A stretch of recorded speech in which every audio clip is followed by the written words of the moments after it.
श्री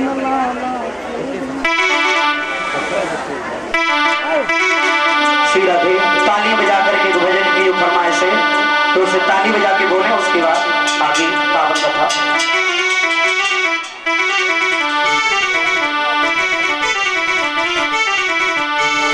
एक बार राधा जी भगवान श्याम सुंदर के बारे में समझा करके कहने लगी, कन्हैया बीच डगर में और तूने मेरी पकड़ी बहिया, अरे कसम से बोल दूंगी, ताली बजाते जो मेरे मांगे ओरे ओया सुना रे नैया, कसम से बोल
बोलिए गोविंद भगवान की। और भैया जो होली देखो ये वाली जो है ना सनोज माधव नहेली, दूसरी सहेली तो समझाती हुई बोली, बहना तेरे पति कैसे मिले? जवाब दी मेरे बड़े बढ़िया मिले। जवाब दी तेरे? जवाब दिया हमारे तेरे तो बढ़िया मिले। और जवाब दिया अरे मेरे साथ तो वरना रे दैया खुलो नसीब, कोई मिले पति मना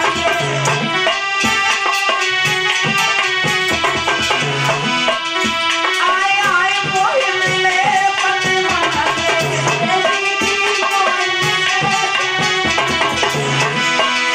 मानो वचन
लंबी होली है थोड़ा कार्यक्रम में। बोले तुम्हें मालूम है कि जो भी तुम्हारे इस धनुष को तोड़ देगा वही तुम्हारा काल है? जवाब दिए मालूम है। तो जवाब दिए तुम धनुष यज्ञ करो, और जब धनुष यज्ञ करोगे धनुष यज्ञ में कृष्ण बलराम को यहाँ बुलवाओ, अगर वो आकर के तुम्हारे धनुष को तोड़ने तभी तो तुम्हारा काल है, और धनुष नहीं तोड़ पाए तो काहे मरे जा रहे हो, आराम से चैन की जिंदगी जियो। भक्तों, जो कंस ने धनुष यज्ञ किया था परीक्षित महाराज, वो धनुष कहां से आया था? वो धनुष कौन सा था? भक्तों, वो धनुष भगवान भोले बाबा का था, तीनों लोकों में तेल का था, कंसराज का। भक्त जनों, तो देवराज इंद्र पर के ऊपर आक्रमण बोला, सभी को हराने के बाद कोई भी क्षत्रिय पृथ्वी का ऐसा नहीं छोड़ा मल्ल युद्ध में नहीं हरा दिया हो। ये 50 रुपए सम्मान में हमारे पास में आए हैं छोटू यादव, और 50 रुपए आ रहे हैं उमेश यादव, ये दुबिया के रहने वाले हैं। अब खैर हम कुछ कहेंगे नहीं, आपने मेरा सम्मान किया है, बहुत आभार व्यक्त करती हूँ। और इनकी दोनों भाइयों की फरमाइश है, छोटू यादव की फरमाइश है, मैया दूर सासुरो। इसके पीछे बड़ी लड़ाई चल रही है। हाँ, भैया जा गाने के पीछे बड़ी। और ये दूसरी जो फरमाइश है हमारे भैया उमेश यादव की, राजा डबल बेड बढ़िया, जो कल अभियाले भोगाओ जा, और जो सब तक बढ़िया क्वालिटी गोपाल लेके आओ, अपने कमरा में डलवा दो, जब हम क्या करें।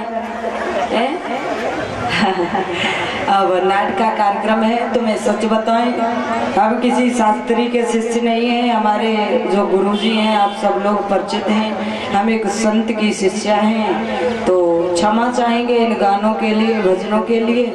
और अगर हम नाट्य कार्यक्रम भी करते हैं तब भी ये गाना नहीं गाते। अगर इस बात से आपको ऐतराज हो तो भैया अपना सम्मान जो आपने हमें किया है वो हम विधि सम्मान के साथ में आपको वापस कर सकते हैं। धन्यवाद। बोलिए आनंद कंद भगवान की जय हो, बोलिए गोविंद भगवान की। जोर से ना जयकार तो बोली, लेकर इतनी कंजूसी कर रहे। बोलिए कन्हैया लाल की। तो भक्त जनों, रास्ते में कंसराज को परशुराम जी मिल गए। परशुराम जी ने कहा, जवाब दी कहां जा रहे हो आप? जवाब दिया, गुरुदेव हमने पृथ्वी का कोई राजा ऐसा नहीं छोड़ा जिसे मल्ल तुम्हें नहीं हरा दिया हो, अब हम देवराज इंद्र को हराने जा रहे हैं। जवाब दिया, बेटा हुआ तो मरने के बाद जाया जाता है, मैं शरीर के मत जाओ। जवाब दिया, हमारी भुजाओं की खुजली कौन मिटाएगा? वही भोले बाबा का धनुष दे दिया, ले जाओ, जो भी इसे तोड़ देगा वही तुम्हारा काल होगा। तो उसी के बारे में बाबा नारद ने बताया कि धनुष यज्ञ करो, अगर ये धनुष यज्ञ तोड़ दे तभी तो तुम्हारा काल है, और तोड़ देंगे तो तुम्हारे पास इतने योद्धा हैं, उन्हें पकड़वा करके मरवा देना। आप धनुष यज्ञ करो, कृष्ण बलराम को बुलवाओ। बाबा नारद सोच रहे हैं जल्दी प्रभु आए और जल्दी इस पापी का उद्धार हो जाए। बोले गोविंद भगवान की। इधर इतनी बात कह करके बाबा नारद चले गए। इधर बाबा नारद तो चले जाते हैं, देवराज भोजराज कंस ने पत्र लिखा है। पत्र में लिख दिया, हे बाबा नंद हम तुम्हें प्रणाम कर रहे हैं, आप आना तो भी बढ़िया, नहीं आना तो कोई दिक्कत नहीं, लेकिन हमारे भांजे कृष्ण बलराम को भेज देना। कृष्ण बलराम को नहीं भेजा तो ध्यान रखना हम सारे यादवों को मरवा देंगे। हमने धनुष यज्ञ किया, यहाँ आना ही होगा। अक्रूर जी को बुलवाया।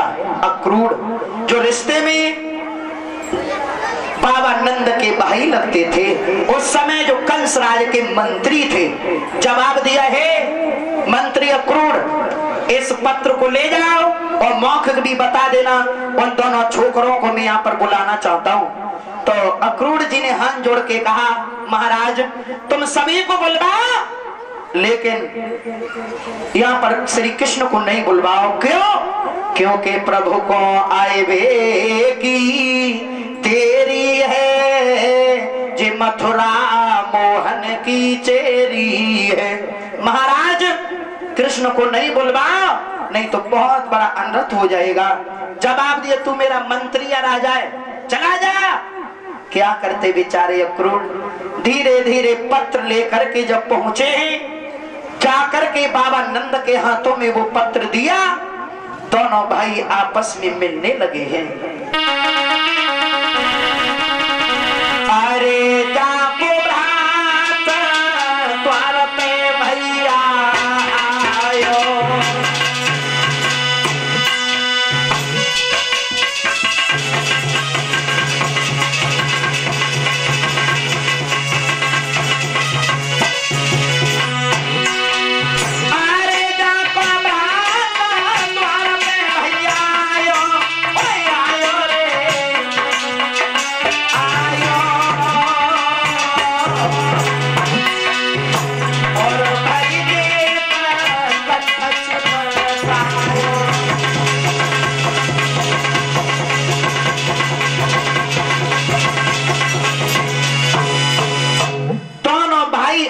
में मिलने लगे हैं। लेकिन अक्रूर जी कहने लगे, भैया अरे मैं तेरे दरवाजे पर तो आया, लेकिन तुम्हारे लिए दुखों का पहाड़ लेकर के आया हूं। क्या मतलब? मतलब यह है कि भोजराज कंस ने पत्र भेजा है, लो पढ़ लीजिए।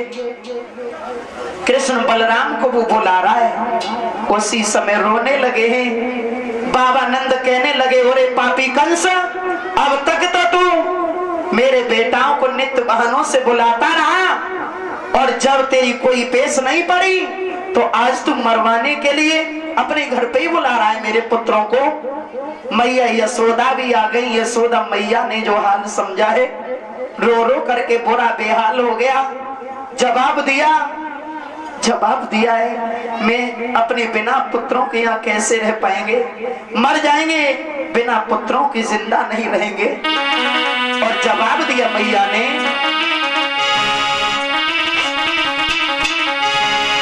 ए दीन बंदो भगवान सारो बनके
इधर भक्त जनों रोने लगी। मैया रोने लगी, ये क्या हो गया, बिना श्याम के हम कैसे रह पाए।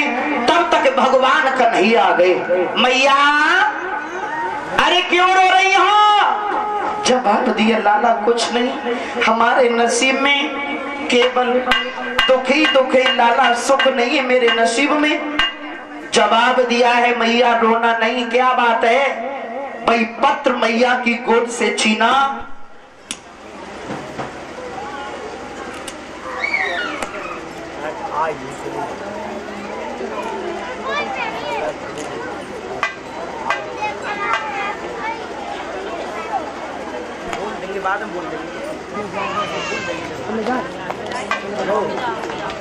अभी ये फूलों का हार डाल करके सम्मान कर रहे हैं। और 101 रुपए हमारे लिए, 101 रुपए मधु शास्त्री जी के लिए, 101 रुपए आरती शास्त्री जी के लिए सम्मान में मिल रहे हैं। भगवान इन भक्तों को सुख समृद्ध वैभव धन की प्राप्ति हो। बोलिए गोविंद भगवान की। श्रोताओं, भगवान कन्हैया कहने लगे मैया, अरे अब तक मेरो मामा इस प्रकार से तुम लोगों को सताता रहा है। अरे आज तो मामा ने धनुष यज्ञ किया है और मामा बुलाए कृष्ण न जाए, ऐसा तो हो ही नहीं सकता मैया। और तुम्हें क्या मालूम है, मेरा अवतार ही इसीलिए हुआ है। और सही बात है भैया, भगवान का तो अवतार पापियों के उद्धार के लिए हुआ है।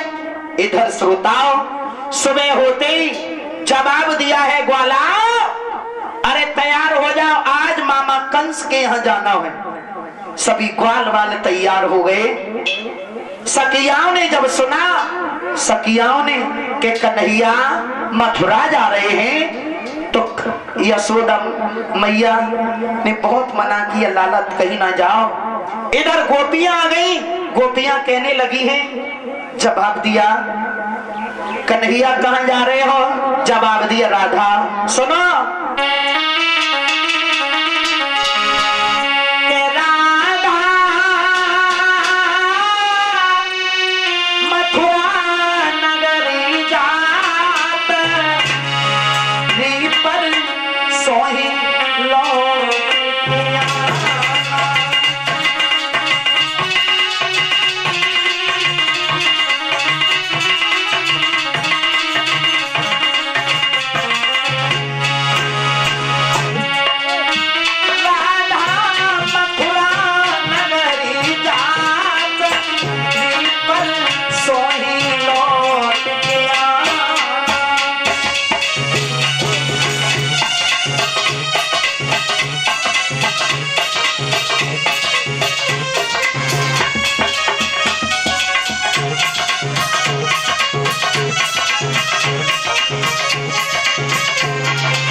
मथुरा नगरी जा रहा हूँ और जल्दी लौट करके आ जाएंगे। इतनी बात जब सुनी राधा कहने लगी, श्याम अरे हमने कभी सपने में भी नहीं सोचा था कि तुम मुझे छोड़ करके चले जाओगे। तुम्हारे बिना इस ब्रज में कैसे रह पाएंगे श्याम, तुम मत जाओ कन्हैया। और जवाब दिया है राधा जी ने, हे श्याम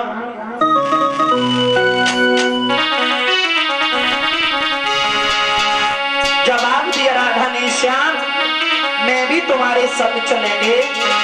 और बोली, अरे जो तुम कहो और करें हम सोई, अरे दर दर की ठोकर खाऊंगी कान तुम्हारे मर जाऊं।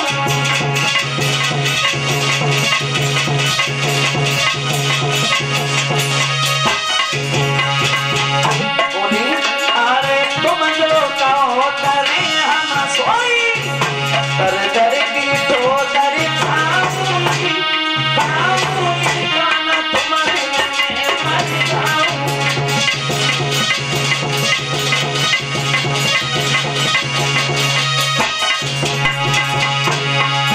अरे मैं चाहिए मुझे माल खजाना, नायक छुचे वाला हमें बनवाना। तुम करो ऐसा आराम में खटिया पे बैठ के तुम्हें खड़ाऊंगी गाना तुम्हारे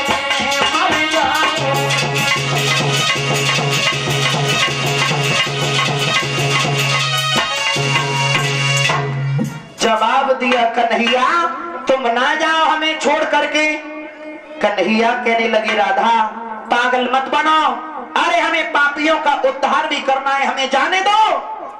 जवाब दिया श्याम जाना है तो चले जाओ, चले जाओ, लेकिन एक बात ध्यान रखना, वहां ज्ञान ध्यान धारी अरे पंडित तो अनेक रहे और यहाँ ग्वाल बाल सो गमारे हैं, यहाँ साग बथुआ सो फुअरियन के हाथ को और वहाँ सुंदर भोजन अरे बनावे सुंदर नारी है। कहियो बिहारी जहाँ इच्छा होए तुम्हारी वहाँ, पर एक बात ध्यान रखियो, अरे मैं तो प्रेम की पुजारी है। जवाब दिया श्याम तुम्हारी इच्छा वहां रहना, लेकिन एक बात जरूर ध्यान रखना, हम तो तुम्हारी चरणों की पुजारी नहीं, हमें भूल नहीं जाना, भूल नहीं जाना कन्हैया। और राधा जी सभी सखियां बोली कि जा रहे हो अरे लौट के आना, अरे आना आना करना और हमें ना बुलाना, हम तो तेरी आस पुराने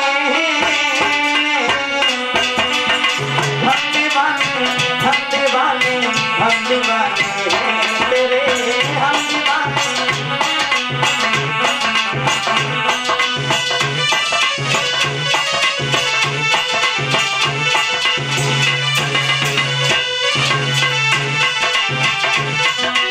कन्हैया वो जा रही हो लौट के आना, आना आना करना बुलाना, ओ हम तो तेरे आस पुराने हम दीवाने हम दीवाने हम दीवाने तेरे।